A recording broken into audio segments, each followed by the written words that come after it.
ओम शांति। आज आमे 6 डिसेम्बर 2025 प्रातः मुरली को नहीं एक गभीर आलोचना करिबा। ओम शांति। आजिर मुरलीर जो मुख्य विचार अछि ताहा बहुत सुंदर। शरीर को एक खेलना आउ आत्मा को तार चाबी कुहा जाइछि। हाँ, आउ एही धारणाटी केवल एक उपमा नुहे, माने यह प्रकृतिर आमको निर्भय हेबार रास्ता देखाए। निर्भय केमती? देखंतु, जेतेबेले आमे निजकु एही शरीर नुहे बरং एक अविनाशी आत्मा बोली बुझी पारिबा, सेतेबेले मृत्युर भय बा आउ कोनोसी भय रहिबनी। ठीक। तेबे चलंतु एही बिंदुरो ही आरंभ करिबा। मुरलीर प्रथम धाड़ीरे बाबा कहिछंती, मिठा पिला माने एही शरीर रूपी खेलना आत्मा रूपी चैतन्य चाबी द्वारा चाले। एक्जाक्टली। एहाकु आउरी स्पष्ट करिबा पई आपण कंढेई खेलर उदाहरण नियंतु। कंढेई खेल? हाँ, जेमिति कंढेई खेलरे कंढेई माने उपरु तळुकु आसंती, सेमिति आमे आत्मा माने परम धामरु एही 5000 वर्षर ड्रामारे खेल खेलिबाकु आसीछु। आउ धीरे धीरे तळुकु खसी आसीछु। हाँ, ठीक सेया। सत्यजुगरु आरंभ करी आजी कलिजुगर शेषरे पहुंचिछु। आउ एबे बाबा आसीछंती आमकु पुणी उपरकु जिबार रास्ता देखाइबा पई। तेबे उपरकु जिबार सेही चाबी कोन? सेही चाबी हेउछि श्रीमत। श्रीमत अर्थात ईश्वरंकर श्रेष्ठ मत। देखंतु, एते दिन आमे मनमत आउ परमतरे चाली तळुकु खसिलु। निज मन कथा आउ अन्य लोकंक कथा मानी? आज्ञा, एबे उपरकु जिबाकु हेले केवल सी एक ईश्वरंकर श्रेष्ठ मत उपरे ही चालिबाकु पड़िबो। आउ एही श्रीमत ही आमकु मनुष्यरु देवता करिबो। जेमिति शिख धर्म रे भी गान करा जाए, मनुष्य से देवता किए। एकदम ठीक धरिछंती। करत न लागी बार। एहा सेही ईश्वरीय मतर ही महिमा। बुझिली। अच्छा, आमर एही तळुकु खसिबा कथा को बुझाइबा पई मुरली रे आउ गुटे बहुत सहज उदाहरण अछि, बैटरीर। हाँ, एही बैटरीर उदाहरणटी बहुत प्रैक्टिकल। कुहा जाइछि जे 84 जन्मर चक्र रे बुली आम आत्मारूपी बैटरी डिस्चार्ज होई जाइछि। हाँ, पूरा डिस्चार्ज। जेतेबेले आमे आसीथिलु आत्मा सतो प्रधान थिला, माने फुल चार्ज 100%। आज्ञा। तापरे रजो आउ एबे तम प्रधान स्थिति को आसी जाइछि, शक्ति पूरा शेष। एहा तो आजिकालीर बर्नआउट किंबा मेंटल एक्सॉशन परि लागुछि। निश्चित भावरे सेईटा तो लक्षण, किंतु मूल कारण हेउछि आत्मार शक्ति कमी जिवा। जेमिति मोबाइल बैटरी खाली हेले लाइट बंद होई जाए, सेमिति आत्मार शक्ति कमिबारु मनुष्य दुखी ओ अशांत होई जाइछि। एकदम। आउ एबे संगम जुगरे स्वयं बाबा आसीछंती, सेई पावर हाउस एही बैटरी को पुणी थरे चार्ज करिबा पई। तेबे एही चार्जिंग रो प्रक्रिया कोन? प्रक्रिया हेउछि जोगो बा स्मृति। बाबा कहुछंती, मामे कम याद करो। अर्थात केवल मोते मने पकाओ। एहा शुनिबाकु तो बहुत सरल लागुछि। हाँ, सरल किंतु सहज नुहे। एथिपाई अभ्यास दरकार। किंतु एते विचलित मनकु नै केमिति संभव? देखंतु, बाबा कहुछंती, कर्म करू करू मोते मने पकाओ। हातरे काम करो आउ बुद्धिरे मोती। अच्छा। जेते अधिक आमे बाबांकु मने पकाइबा, आम आत्मार बैटरी सेते अधिक चार्ज होबो, आउ आमर विकर्म विनाश हेबो। आउ एथिपाई काहार साहाय्य दरकार नहीं? बिल्कुल नुहे। यह प्रत्येकंकर निजर पुरुषार्थ। ठीक। अच्छा, एबे आसीबा सेवा कथाकु। बाबा केवल ज्ञान देउ नाहंती, बरं सेवा पाई भी प्रेरणा देउछंती। मुरली रे कुहा जाइछि, हड्डी हड्डी सर्विस में देनी है। यार अर्थ कोन? एहार अर्थ होउछि संपूर्ण समर्पण भावरे सेवा करिबा। किंतु केउ सेवा? एठारे रुहानी बा आध्यात्मिक सेवार कथा कुहा जाउछि।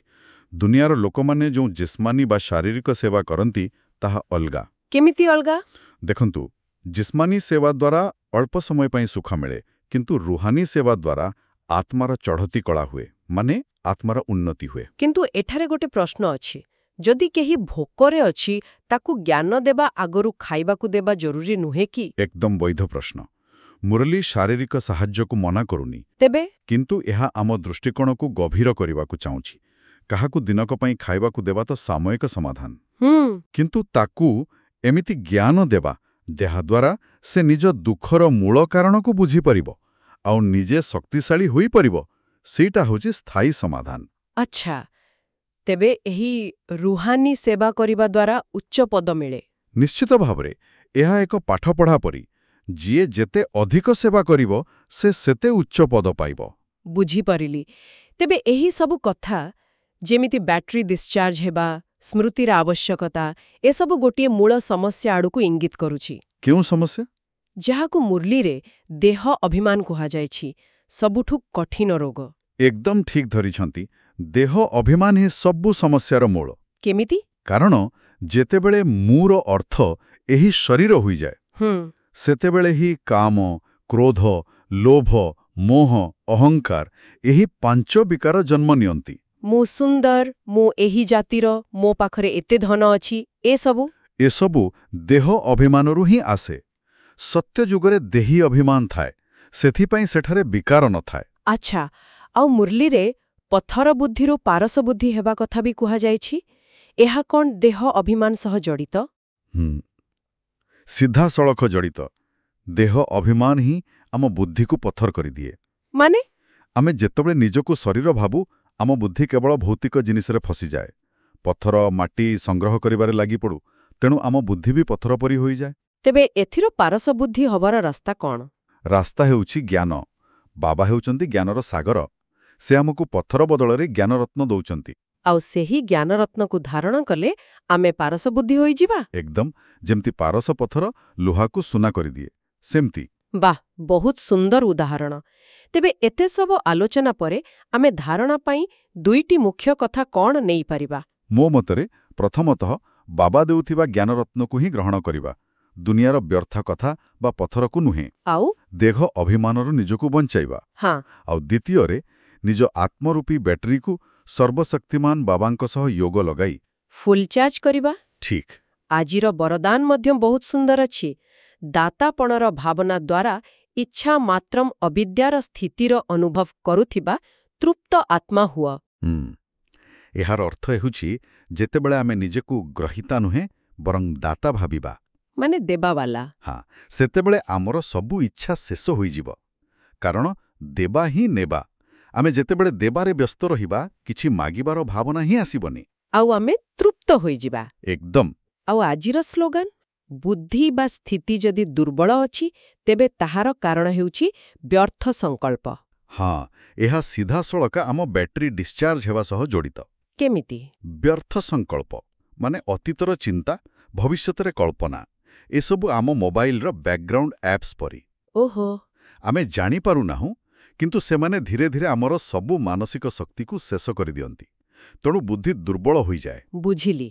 ତେବେ ଆଜିର ଆଲୋଚନାର ସାର ହେଲା ଯେ ଆମେ ସମସ୍ତେ ଏକ ଚୈତନ୍ୟ ଆତ୍ମା, ଯିଏ ଏହି ଶରୀରକୁ ଚଳାଉଛି। ଆଉ ଆମର ଶକ୍ତି କମିଯାଇଛି। ଆଉ ପରମପିତା ପରମାତ୍ମା ଏବେ ନିଜ ଶ୍ରୀମତ୍ ଏବଂ ସ୍ମୃତିର ଶକ୍ତି ଦ୍ୱାରା ଆମକୁ ପୁଣି ଥରେ ଚାର୍ଜ କରୁଛନ୍ତି। ଏହି ଗଭୀର ଜ୍ଞାନ ଯଦି ଶ୍ରୋତାମାନଙ୍କ ହୃଦୟକୁ ସ୍ପର୍ଶ କରିଛି, ତେବେ ଆମେ ଅନୁରୋଧ କରିବୁ କମେଣ୍ଟ ବକ୍ସରେ ଓମ୍ ଶାନ୍ତି ଅବଶ୍ୟ ଲେଖନ୍ତୁ। ଆଉ ଏହି ଶାନ୍ତି ଓ ଆନନ୍ଦର ବାର୍ତ୍ତାକୁ ନିଜ ବନ୍ଧୁ ପରିଜନଙ୍କ ସହ ସେୟାର କରନ୍ତୁ ଏବଂ ବାବାଙ୍କର ଆଶୀର୍ବାଦର ପାତ୍ର ହୁଅନ୍ତୁ।